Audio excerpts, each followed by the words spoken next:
Thank you everyone for joining us today. Hopefully you've had some time to read through the housekeeping notes on this slide.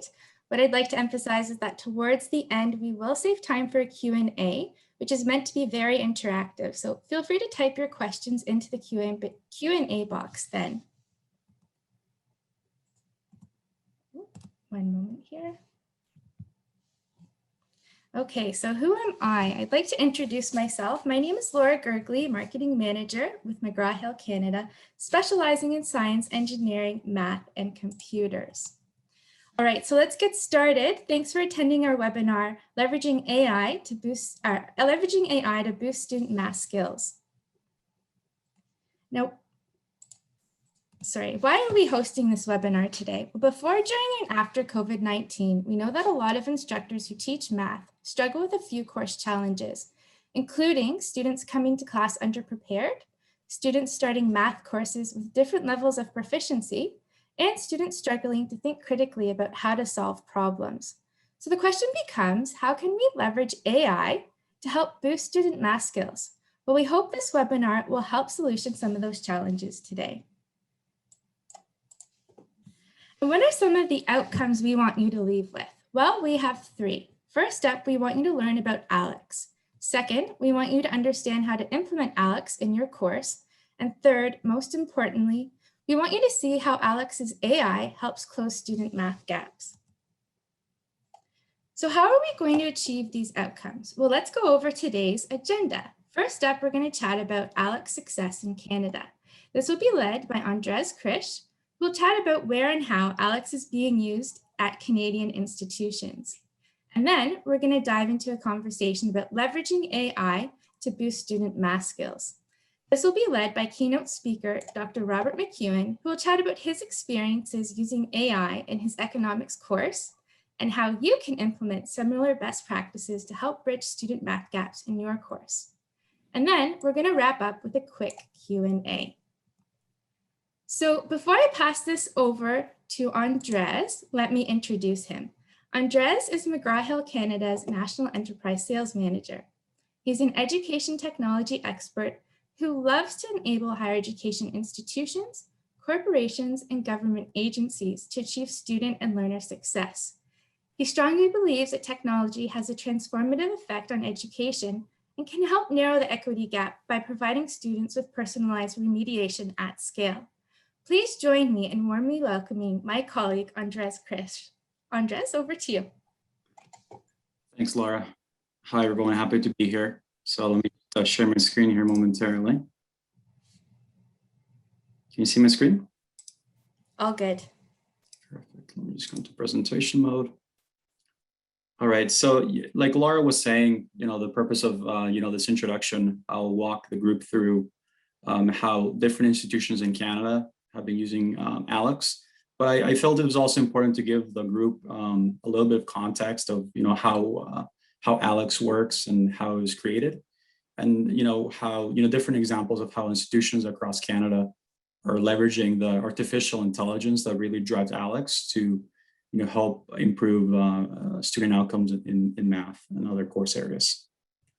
So before I jump into Aleks and the artificial intelligence algorithm, I kind of wanted to set the stage in terms of some of the conversations I've been having the last year and a half, not only with math faculty. I think faculty across different departments at both universities and colleges across the nation. I think one of the key points that was even apparent even before COVID happened is that sometimes institutions had little to no insight to what were the current math skills for students, right? And we think COVID-19 has had an impact or has made this problem even worse, right? Because some grade 11, grade 12 students have gone into more into like a pass or fail type of grading scheme. So sometimes universities and colleges have little ability to understand what the current math background of their students are. And they can definitely have some particular challenges once you get students, showing up at your institution for those first year math courses. At McGraw-Hill, we've done a lot of research, and usually it's the success of students going through that first year math course that really determines a lot of the student retention, or if a student's gonna stay in the course and finish their program. One of the things that also comes up quite a lot is sometimes it is very difficult to diagnose appropriately the different challenges that students are having, whether they're weak or strong in math. And different institutions have tried to address this issue in different ways, but there isn't really a good or scalable way, to help students through the math without sacrificing class time. And I think Robert has some really good examples of how he's used Aleks on top of what else he teaches in this course. But I wanted to, since this group is fairly diverse, I wanted to kind of give a few examples of how Aleks has been implemented at a couple of different schools we work with.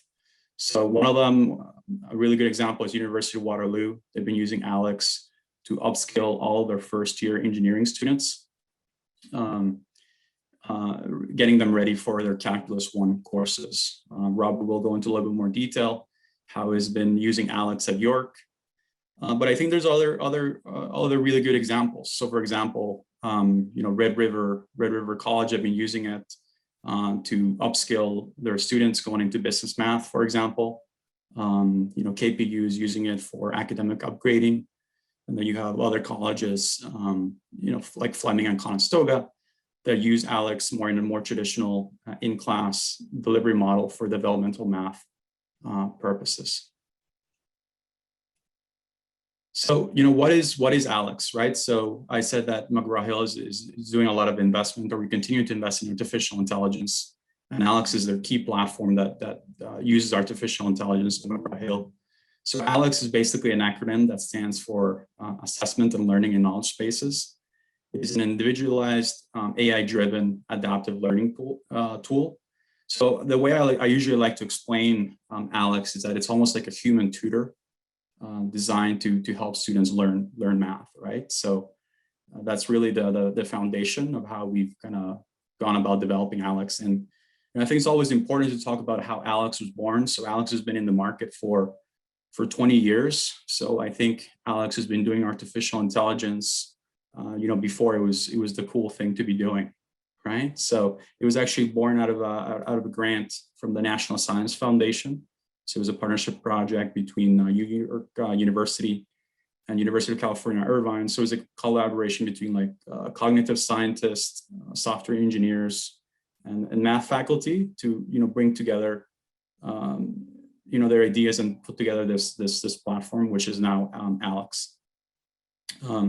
We've definitely been recognized in the industry. So I've listed some awards we received from Cody. So Cody is an association that gives awards to business and education institutions. So you can see there some of the awards we received for our Aleks platform. One of the things, since the key theme of this webinar is using artificial intelligence, I thought it was important to kind of give the group a high-level overview of their artificial intelligence algorithm that runs Aleks. So going back to the acronym Assessment and Learning in Knowledge Spaces, Aleks is driven by the whole idea of knowledge space theory. And the whole idea is that we're really trying to map what the students know and what they're ready to learn next, right? So here I have this tornado image on the screen. And this is basically mapping a course, like for example, beginning algebra, right? Students have to master anywhere from 400 to 500 course topics, and how those course topics interrelate with each other leads up to 2 or 3 trillion different combinations or knowledge spaces where the students can be within that big kind of tornado there, right? So Aleks can, with its algorithm, it can accurately predict and kind of place the students in that kind of knowledge space and kind of provide them with the questions they need to achieve mastery. And it does that by providing them with questions that they're ready to learn, as they kind of go through the program. I wanted to provide a couple of screenshots of what Aleks looks like, and if you're interested in reviewing, we could certainly do more detailed demos offline. But this is kind of what the dashboard looks like for the students. So one of the first things that students need to do is they take an assessment, 20 to 30 questions. After they complete that assessment, the system is able to predict their mastery. And it builds an adaptive study plan. So the students simply click Start My Path, and they start kind of going through the remediation process to make sure that they need to get to that level where they need to end up. So this is an example of a prep for calculus course. And this is an example of a specific question, right? One of the things that I think is particularly neat about Aleks is that everything is free response, so no multiple choice.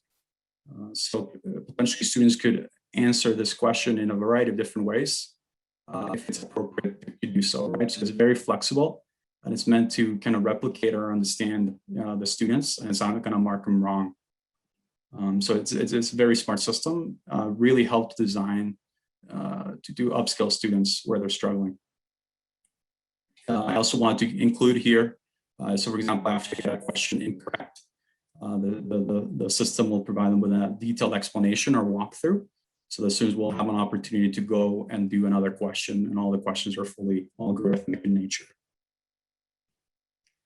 So, what does this mean for your students, right? So Aleks, like I said, because it's really presenting them with, ready to learn topics, it really addresses the whole idea of, students lacking confidence in math, right? So it's a very good confidence booster.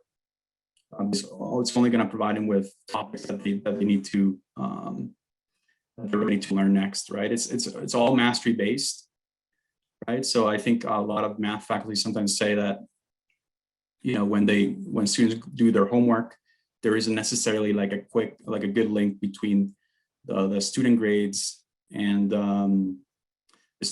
what they're actually doing on their homework system, right? So Aleks definitely delivers from that perspective. So there's a very strong correlation between what students do in Aleks and their scores on exams. And lastly, like I said, they're ready to learn, right? So think of it as a personal tutor. And Aleks is going to be very specific about what the students need to do to achieve mastery in different areas. What does it mean for an institution, right? So I think a lot of schools, especially because of COVID, they're trying to come up with different solutions on how to upskill students so they're ready for those first year math courses, right? So you could potentially use Aleks in a summer math prep module format, right, to upskill students. So Aleks definitely allows you that capability. Maybe your department, maybe you're in business, maybe you're in math, or maybe you're in engineering. Maybe you measure student success in different ways, right? So there's a lot of reporting and analytics in Aleks to help you understand where your students are struggling and how you can help them, right? And we have a lot of digital implementation people at McGraw-Hill that will kind of partner with you to come up with a solution that really addresses what your institution is trying to address in terms of math skill gaps. So with that, I would like to introduce our keynote speaker for today, Dr. Robert Mcewen. Dr. Robert Mcewen is the assistant professor of the Department of Economics at York University. He holds a CFA, and he has his doctorate degree from Queen's University, and his research is focused on financial stability and banking, and he's currently teaching math and economics at York, and he's a champion of using technology to enhance the classroom experience. So please join me in welcoming Dr. Robert Mcewen. Robert, over to you. All right, thanks very much for that very flattering introduction.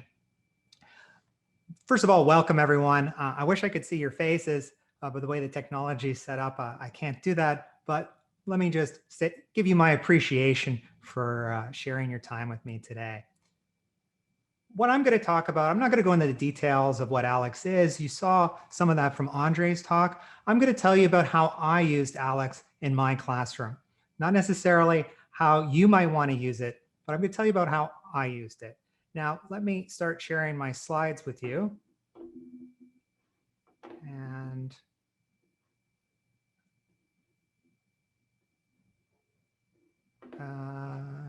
there we go. So I hope everyone can see my slides. You can see my slides, Laura? Okay, that's good. Now, I'll tell you a little bit about how I got started. So I knew going into the fall of 2019 that I was going to be teaching first-year math at York University. And with discussing things with my colleagues, they let me know that math was a bit of a problem. And we really wanted to improve the mathematical understanding and performance of our students, or the way, as Andre said it, we really want to upskill them and we really want to improve. So at this point, I'd never heard of Aleks. So I went into the classroom and I thought, well, I'm really going to focus on algebra. Students who don't have a good grasp of algebra, they're not really going to be able to understand calculus. So I'm going to focus on algebra. And, my experience didn't really go very well. I tried to start really simple. I started really simple. And the very first class, students started getting up and walking out of the room. They just left. Right? And I thought, oh, geez, well, that's not a great start. Naturally, week 2, the material gets more challenging. Week 3, week 4. I think I gave them a quiz at the beginning of week 4. It may have been the beginning of week 5. And I see a whole bunch of students come in. I've never seen them before. The class average was something like 55%. Wasn't even we hadn't even got into calculus yet. And it wasn't a very hard test, 55% average. So it wasn't a great start. And I think I had an open mind about ways to proceed in the future. Just to give you a little bit more background, I was teaching in a traditional way. I was lecturing. I had a clicker. I had an iClicker. So I would break up the lecture by having the students solve problems. So I kind of inbuilt the tutorial into the lecture itself, rather than have a 2-hour lecture followed by a 1-hour tutorial. It just so happened that I was supposed to go to a conference, and we had and I was very happy. Fall Reading Week fell on the same date as the conference. So I went to this conference in the US. It's called Econ Ed. So you can guess that it's Econ Education. This was October 2019. And some presenters were discussing Aleks. It wasn't the topic of conversation. It was just sort of mentioned in passing. And I asked some questions about it. I asked these, faculty members from the US who I'd never met before, asked them about it. And I did have a colleague at the conference, and I said to her right away, I said, that's something that could really help our students at York. So I had a good feeling that this could help our students. Maybe this is what we need. Something that students can work on their own time, that breaks up this. They've heard a lot of the lectures before. I was thinking maybe they've heard all this stuff before. But anyway, the short is what I was doing didn't seem to be working, not working as well as I wanted. Oh, my slides are being a little bit difficult. I'll just try and reload my program here. And the white screen means the slide didn't load properly. All right. So I come back from the conference. It was in New Orleans. It was lovely. Nice break from the Toronto weather. It was like 30 degrees. I come back and I spent October, November, and parts of December talking to my colleagues at York. I talked to people at McGraw-Hill. I communicated with some faculty members at some US institutions about Aleks. I worked through Aleks. I answered the AI questions. It showed me a pie diagram like Andre showed you of my completion rate, and I had a learning path, and I did the whole thing. And I had lots of questions. They had lots of answers. After talking about it, talking to my colleagues, they had lots of great feedback. I came to one issue. I boil it down all into one issue. Aleks is a good tool. The artificial intelligence works very well. It can help. It is like a tutor. It provides a value that as instructors in a traditional classroom, we do not have that opportunity, at least in a large classroom, that opportunity to give the students that kind of one-on-one feedback, or at least the ways that we do it are a little bit clumsy, imperfect. So it adds a lot of value there. But I realized what the problem was after talking to so many people. And that problem is, how can I get our students to use Aleks? Right? Students are very busy. They have lots of things going on in their lives. They have other courses. They're high risk takers. We know that young people are bigger risk takers. They might think that, I can get by without better math skills. I think I can do it. I'll just wing it and we'll see what happens. So I want to avoid I want to minimize those things that are going outside the classroom as much as possible. I actually heard a quote at a conference a year later from Stephen Levitt. You might know him as the author of Freakonomics. And he's actually not referring to college level students when he says this. I think he's talking more about younger students, middle school students. And he believes there's good technologies out there, but the trick is, how do you get the students to do it? Because working on math isn't always fun, right? And especially when you think of the opportunity costs. I'm an economist. I have a good appreciation for opportunity costs. The sun's shining. Go outside. Go hang out with your friends. Focus on a class that's more fun, right? So I thought, you know what I'm going to do? I've got this great tool. The students are going to use it outside of class. If I want them to use it, if I really want them to use it, I need to make it an integral part of my course. I have to make sure that they can't get away from it because they're risky. They take chances, right? And if they think that it's not going to affect their grade, they won't do it. Right? So I spent some time. I put together a research proposal over the holidays of 2019, 2020. What is a better thing you can do with your holidays than write a grant proposal? And thanks to the feedback from my colleagues, support from some senior colleagues, I was awarded a grant from the university, from the Academic Innovation Fund, to study how integrating Aleks into my first year math course would go, and whether that would help students and what the students would think about it. I was also fortunate enough to convince one of my colleagues at York University, Professor Karen Bernhard-Walter, to also take part and to use Aleks in her classes. So I was very pleased, very fortunate, and I think I must have had a pretty good idea to have gotten this grant and to have one of my colleagues jump in and join the project. Now, before I go any further, let me tell you a little bit about the course that I'm teaching. The course is Econ 1530. It's a first semester course in univariate calculus. So at York University, the economics department, we teach math that in another institution might be taught by the math department. And of course, our focus is on economics majors. When I talk to people in math departments, the equivalent is kind of like that biology, calculus for biology. We don't need trigonometry and some of those topics that you see in engineering. Now, the course has a precalculus review component built into it, and that's exactly what Aleks does best, precalculus algebra. And most instructors spend 2 to 5 weeks on the precalculus algebra, then they jump into the univariate calculus. There's another math course that follows, 1540. It's also required. So there are certain topics I need to cover, but there's a fair bit of slack built into that. And then there's another 1540 class that goes into more complicated calculus and builds on what they learn in 1530. Now, so that's sort of the setup. How do I get students to use Aleks? I think it's a good tool. I've got a hunch. I had a hunch that it was a good tool. I did some research.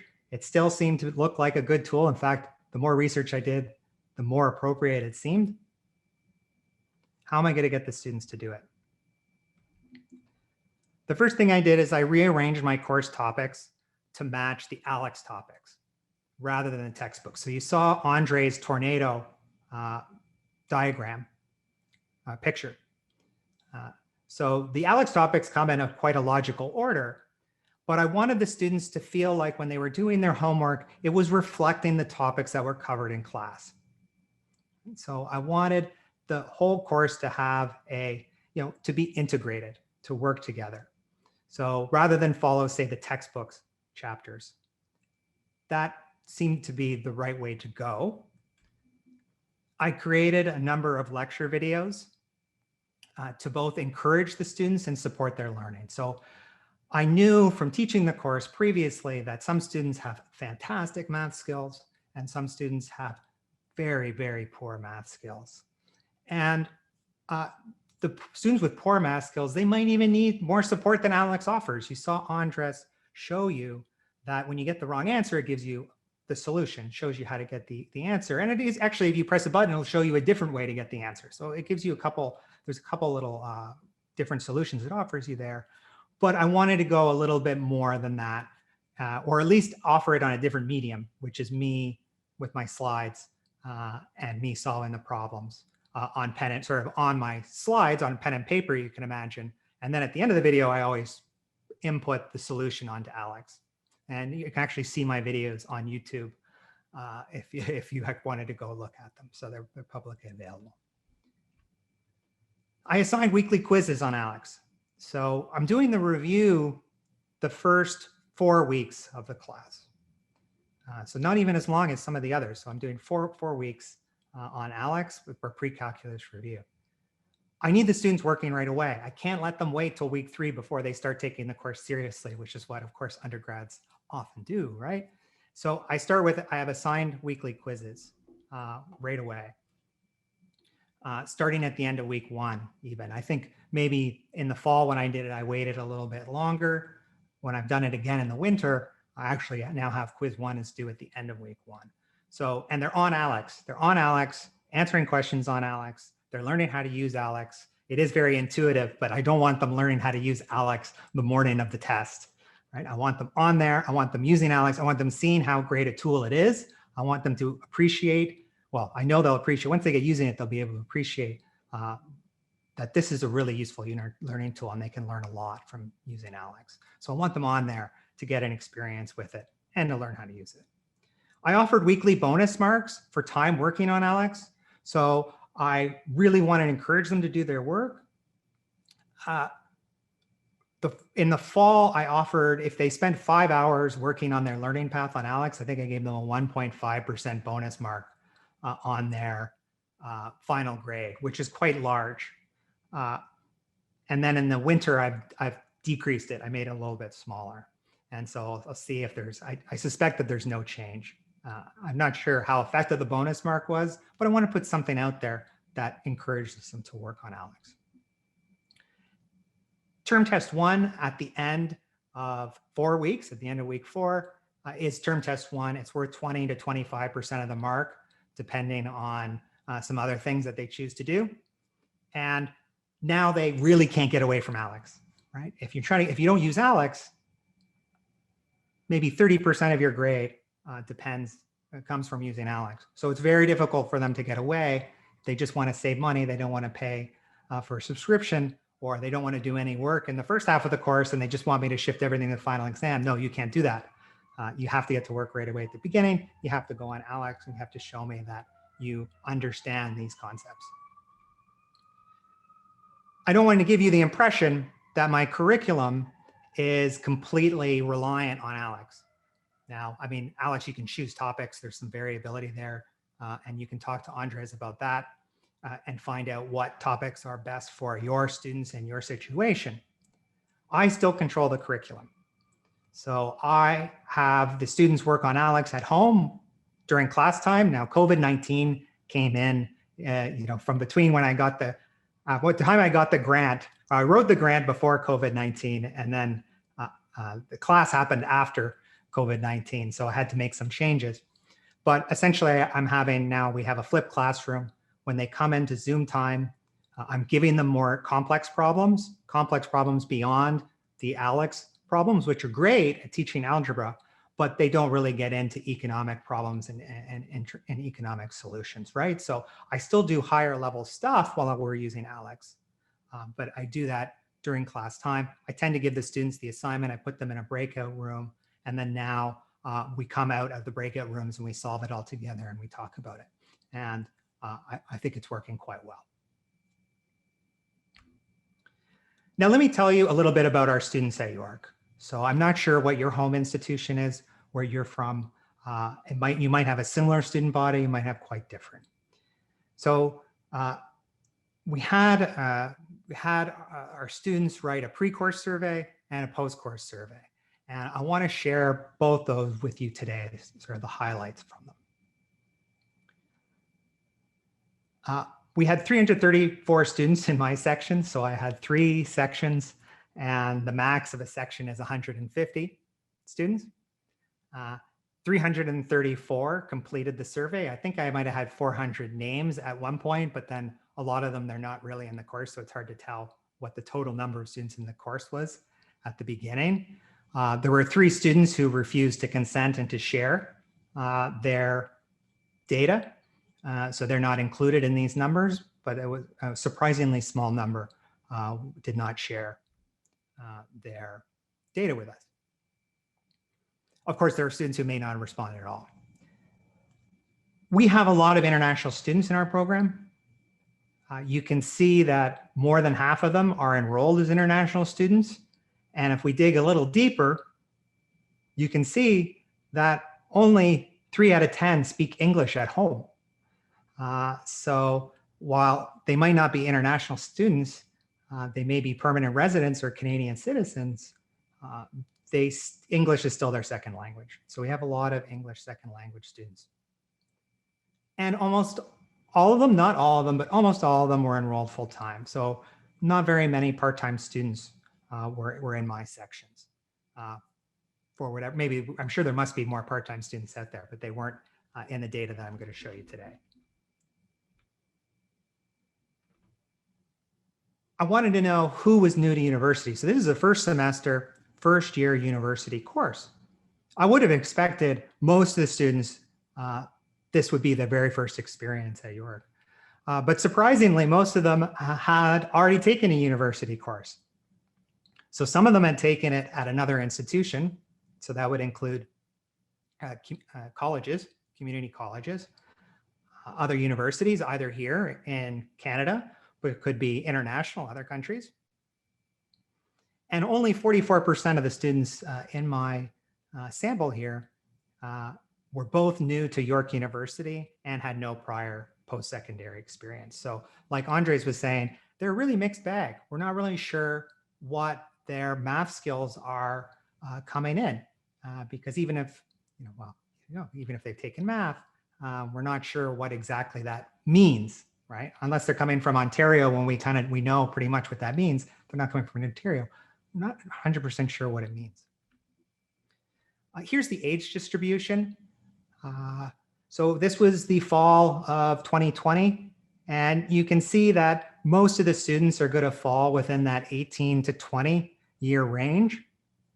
At least 60% of them fall within that range. But there is a wide distribution in that less than or equal to 1999 group.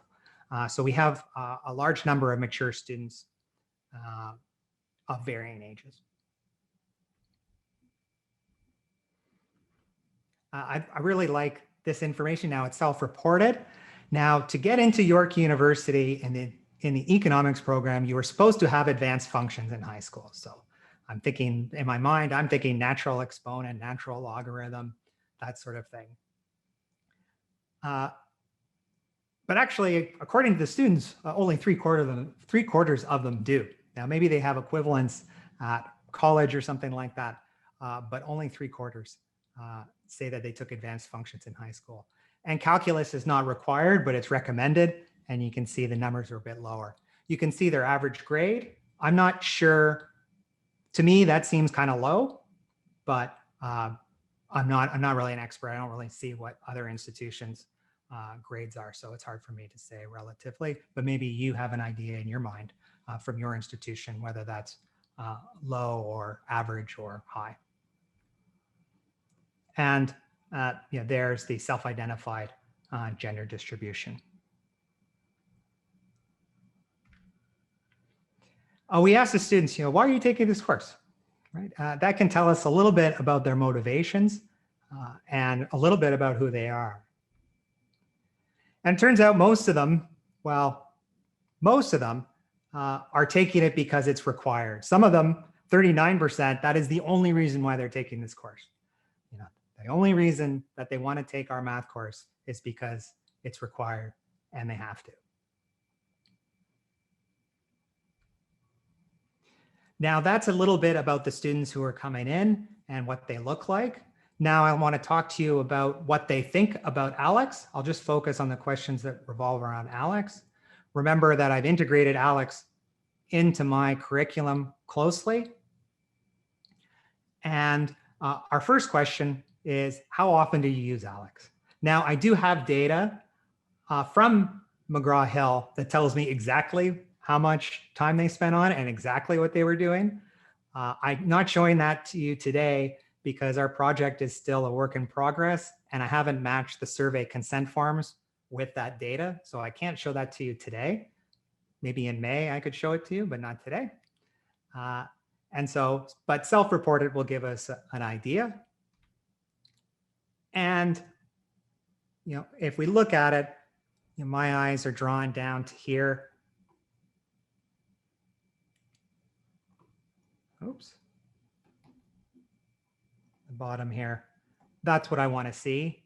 I want the students using it more than once a week. They kind of have to use it once a week. That's when the quizzes are.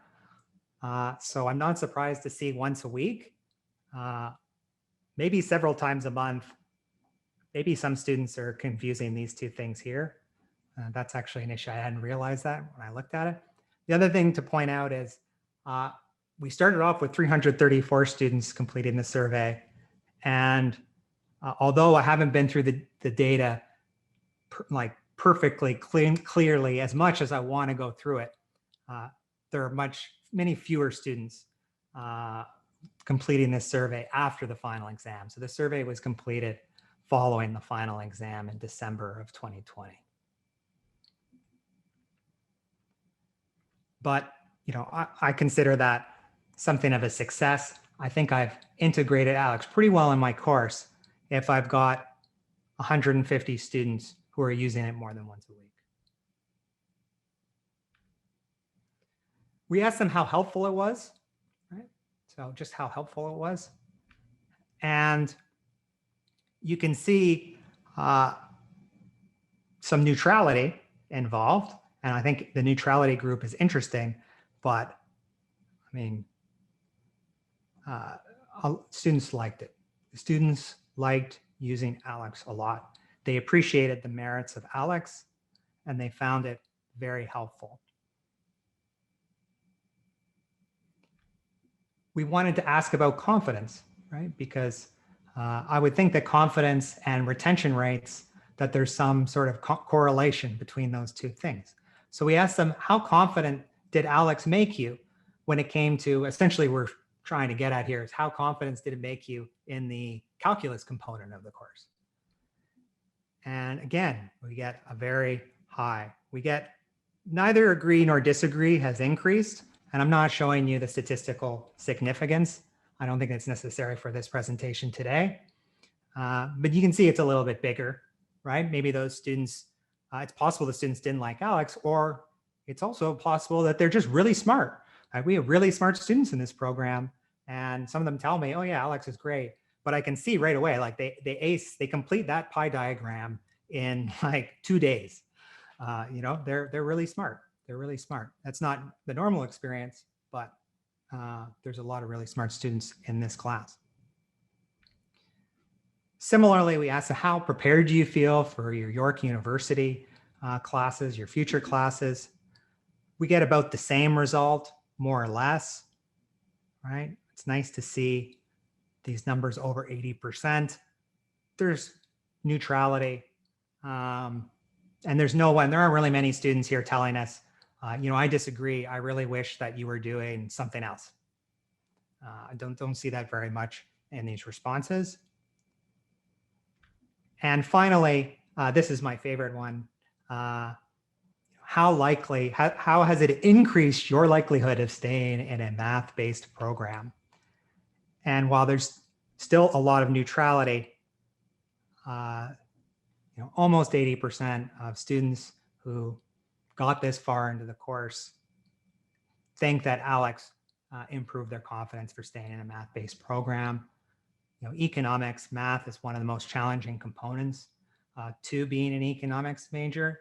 And it's self-reported. It's students telling us what they think, but that is a valuable thing in of itself. They're telling us that, yes, I liked it. Yes, I feel more confident. I feel more comfortable going forward. They asked you want other instructors to use Aleks. So, that's pretty good. A few of them not so happy, but you know what? This is the first time I used Aleks, right? I mean, I think the way that I've done it in the winter is even better than the fall. And these are great numbers. Students like it. I'll just remind you that these are my students, so I haven't included my colleagues. I haven't really looked at my colleagues yet. So we'll be interested to look at maybe some differences there, but my students really liked their experience. We've got some qualitative information. I like to share with you some student responses to this question.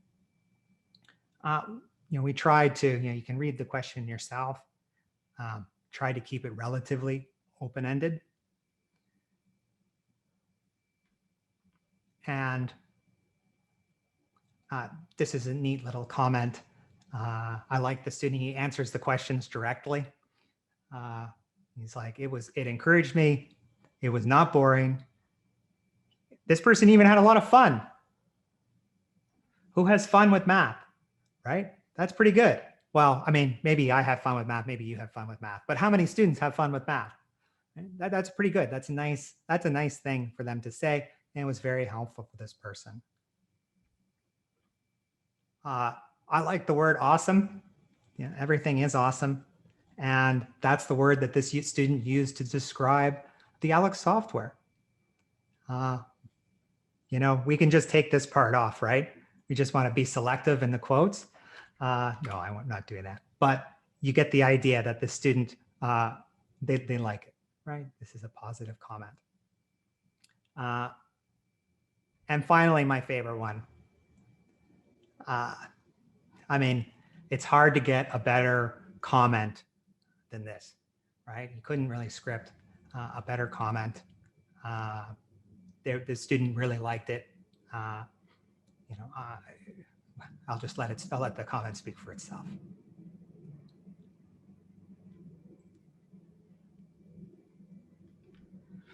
Now, a little bit about my research project before we wrap up. COVID-19 happened, and so I was really hoping to have the students write this test in an invigilated environment, and I had a plan all lined up to do that. And then COVID dropped the bomb on that part of the project. So the students are using Aleks at home. They're not invigilated. Who knows what they're doing, where they are, what other things that they're using involved. And so when it comes for my research project and looking at how they scored on Aleks and how that correlates with other activities they're doing, it might be problematic. So we'll see when we finish looking at the data and putting it all together. We'll see what it looks like. I'm an economist, and what economists like to do is demonstrate causality. But it's difficult to demonstrate causality when we have ethical concerns. I mean, for me to divide my class into half and half give them Aleks and half not, and then the students are talking to each other anyway, and they're sharing things back and forth. And I think it's a good tool. My hunch, my research says that it's got a good chance of helping students. I don't really want to set up that kind of a strict experiment.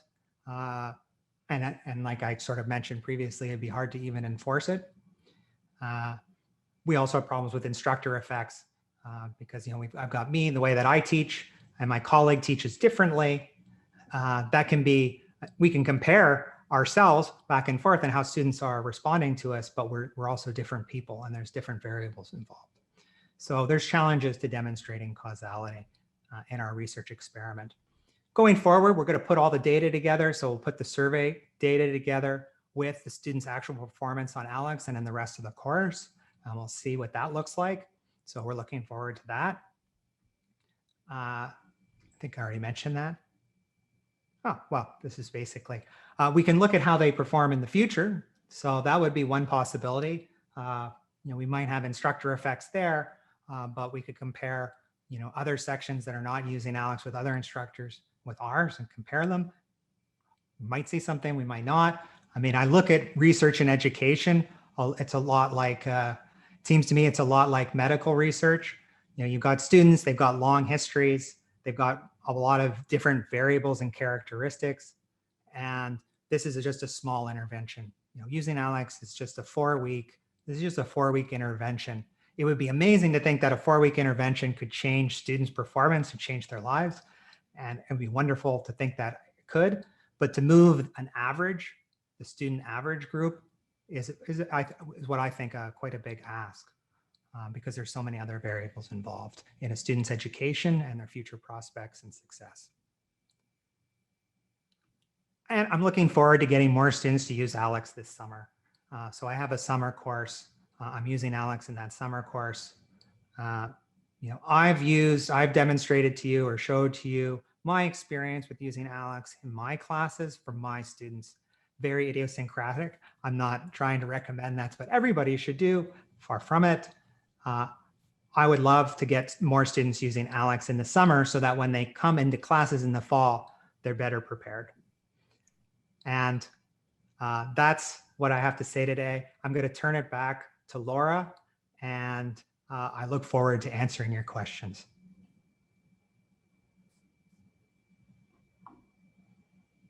All right, I'm just pulling up my slide deck here. We had a lot of really great questions come in during the presentation. So just bear with me as I sift through them. First up, we have lots of questions about cost for students. I'm deflecting all that to Andres. Andres, yes. Absolutely. So I guess the question relates to the cost of Aleks per term, right? So can I maybe add one thing, Andres? Yeah, Robert, go ahead. I'll just add that I had my students pay for it. So the administrative cost was essentially zero. And then now I'll let you answer the rest. Yeah, no, absolutely. And different institutions have addressed that from different perspectives, right? There's institutions that make the students pay for the Aleks access. There's other institutions that have purchased the Aleks licenses on the student's behalf, right? So, would be willing to work with you to determine kind of what is the best delivery method, for your students. Traditionally speaking, when we have an institution buy the licenses on behalf of the students, traditionally we can talk about deeper discounts, right? So kind of keep that in mind. But in terms of kind of high level costs for Aleks, it really depends on which Aleks course product specifically you would be interested in implementing at your school. But to give you a ballpark range, it would range anywhere from 30 Canadian all the way to 90 or 100 Canadian per student. And it really depends on, the way you want to use Aleks in your course. There's some schools that, are using Aleks in a summer math and a bridge program where they kind of set it up and forget about it. And basically they just kind of let students just kind of go through it. That implementation model tends to be a little bit cheaper. I think it's a harder question to answer, but hopefully those ranges give you some sense of the cost implications. Good and answer different there. products as well, right? Exactly. Absolutely. Now you were touching on this a little bit, and Robert, maybe you can clarify here. There was a good question. Are you doing the assessment before students start their course? Is it during? What are the use cases that you're using to implement? Well, with my course, in the fall, I had the students write a test when they first get onto Aleks, they write the diagnostic test on Aleks. And so I had the students, I think they had to finish writing that within 10 days in the fall. And that was like their quiz 1. So if they did it, they got maybe like 1% grade or 1.5. They just had to do it within time, and I didn't grade them. I did it a little bit differently in the winter. That it was their quiz. Well, no, it wasn't their quiz 1, but they had to redo that diagnostic test as quiz 1. So I did one of the scheduled knowledge checks, which is now getting a little it's getting a little technical in terms of the language that I'm using. I'm not sure if I answered the question. So I guess what I'm doing now is it's in my course. I have those students, I want them to do it right away. I tell them, first class, please do it. And then I have a harder deadline or a reward if they get it done within the first 7 days of class. But it would sure be nice to do it in the summer. But then how do you incentivize the students to do it? And that's a question with a credible threat. Andres, you did have an example with Waterloo, correct? And how they're using Aleks PPL. Yeah, exactly. So I would say there's definitely a number of institutions that do use Aleks in the summer, right? So before students kind of show up in the fall term.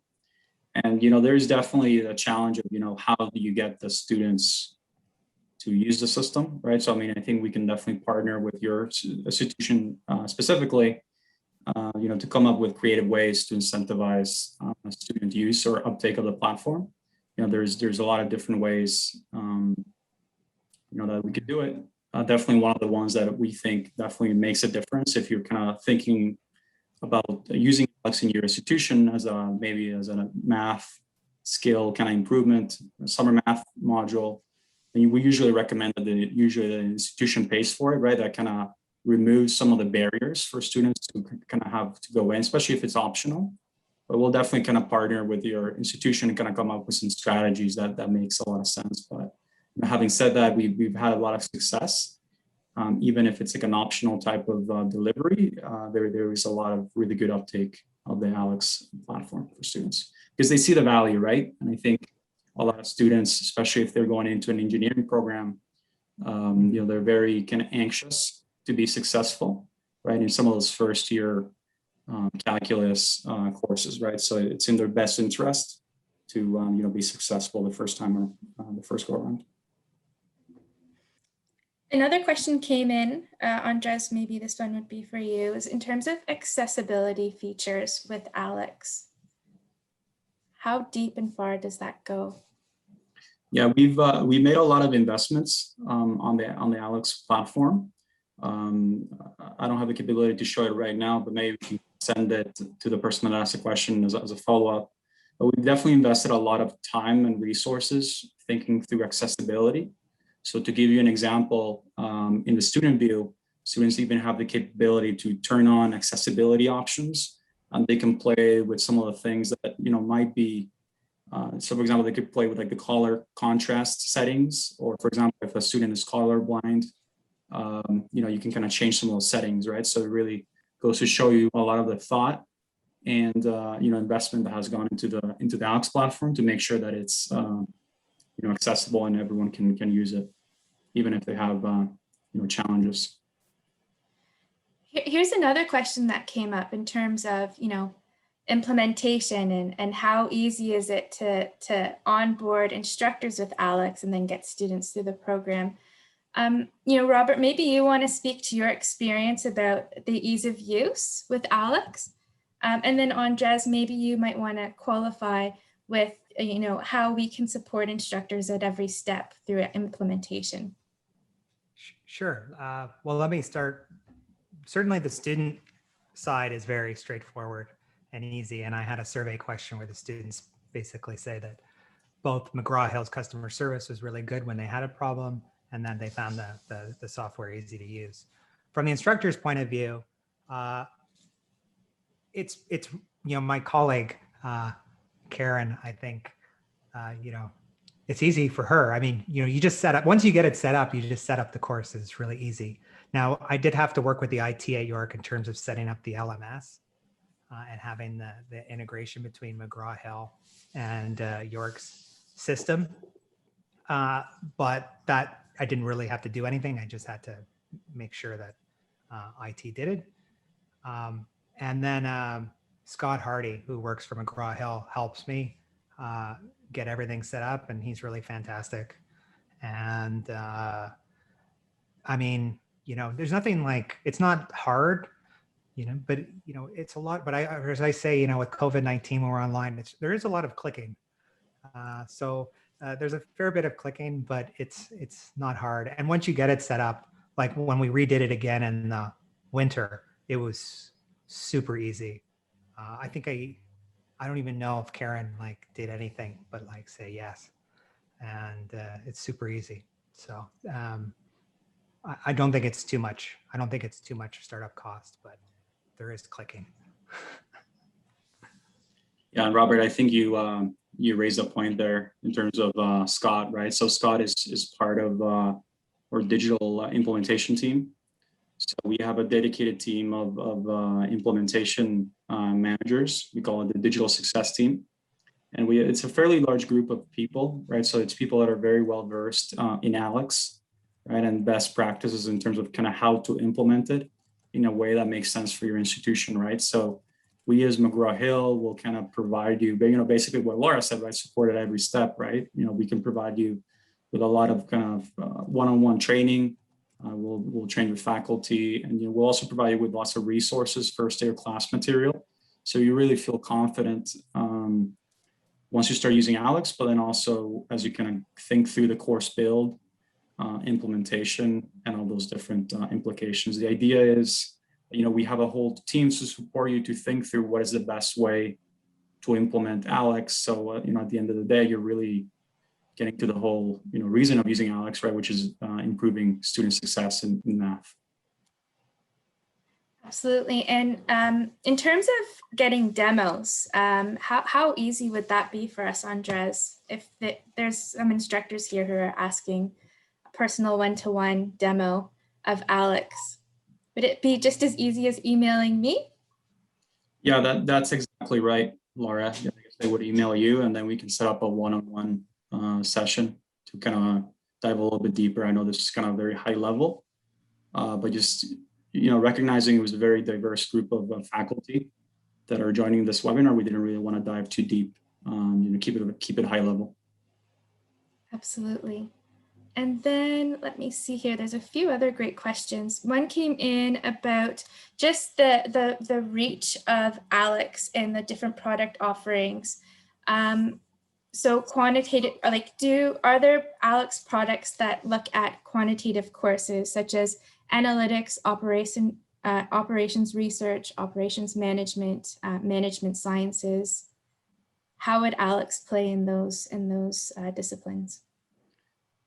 Yes, so the big two areas that Aleks focuses in on is definitely math, and then the other one is chemistry as well, right? So we have Aleks Math and then Aleks Chemistry, and so we don't necessarily have specific products in Aleks that would address topics like specifically like analytics or anything like that. But I mean, having said that, if you think about some of the underlying knowledge that the students need to be successful in those courses, Aleks is definitely a good fit, right? Because then that way that your students have prerequisite knowledge once they get to a business forecasting or business analytics course to actually be able to run the analysis and be successful as well.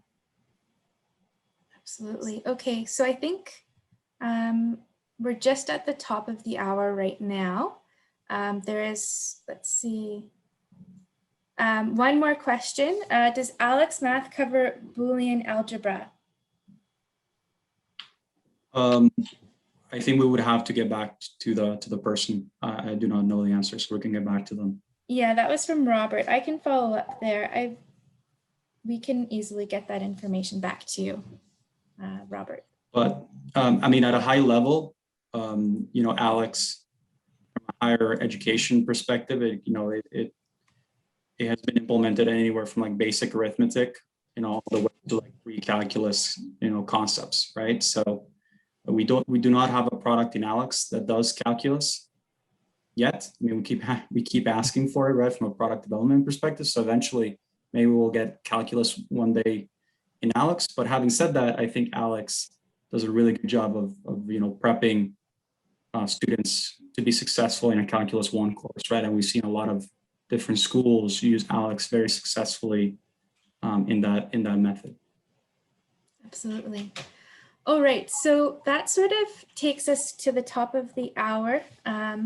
What I'd like to do is just sort of do a wrap up here. Sorry, my slide deck was frozen there. And first off, I just want to say, Robert and Andres, thank you so much for facilitating such a great event today. A big thank you to our audience members for taking time out of their day. I know it's the end of the semester, so being able to come out, and it's also very sunny here in Ontario. So taking time out of your sunny, busy day, we really appreciate that you joined us. Again, if you do have more questions, or if you'd like information on any of our Aleks family products for math or chemistry, send me an email. My email's on this slide. It's laura.gergley@mheducation.com. And we'd be happy to set you up with a private demo and provide you with review access as well. So on that note, again, thanks for coming out. Be well and have a really great end to your winter semester. Take care.